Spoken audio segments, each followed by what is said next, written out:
મહેસાણાનો Dharoi dam 81.13% ભરાયો છે। હાલ ધરોઈ ડેમની જળ સપાટી 616.95 ફૂટ ઉપર પહોંચી છે। ડેમની સપાટી 618 થયા બાદ સાબરમતી નદીમાં પાણી છોડાશે। બપોરે 12 વાગ્યા બાદ સાબરમતી નદીમાં પાણી છોડાય તેવી શક્યતા છે। ડેમની જળ સપાટી વધતા નીચાણવાળા વિસ્તારના લોકોને એલર્ટ કરવામાં આવ્યા છે। ખાસ કરી મહેસાણા, સાબરકાંઠા, ગાંધીનગર કલેક્ટરને પત્ર લખીને જાણ કરવામાં આવી છે। અમદાવાદ, ખેડા, આણંદ કલેક્ટરને પત્ર લખી જાણ કરાઈ છે। સંવાદદાતા હારૂન નાગોરી ફોન લાઈનથી જોડાયા છે।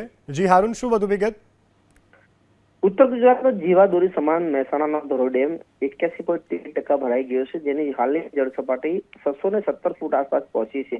જળ સપાટી વધતા નીચાણવાળા વિસ્તારને એલર્ટ કરવામાં આવે છે। ખાસ કરીને જે 7 જિલ્લા છે, 7 જિલ્લાના સાબરમતી નદીના કાંઠાના ગામોને લોકોને એલર્ટ કરવામાં આવે છે, કારણ કે 12 વાગ્યા સુધીમાં ધરોઈ ડેમનો એક દરવાજો ખોલીને તેમાંથી પાણી સાબરમતી નદીમાં છોડાઈ શકે છે। બીજી તરફ ધરોઈ ડેમમાં લગાતાર પાણીની આવક થઈ રહી છે। એક સારા સમાચાર કહી શકાય। ઉત્તર ગુજરાતનો જીવાદોરી સમાન છે।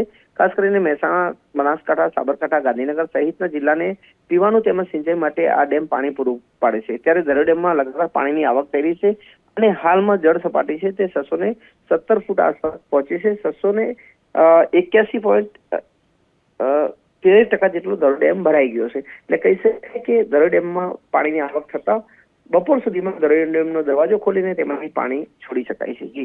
જી હારૂન, સમગ્ર જાણકારી બદલ આભાર। તો હાલ તો ઉપરવાસમાં પાણીની સતત આવકને કારણે ડેમમાંથી પાણી નદીમાં છોડાશે।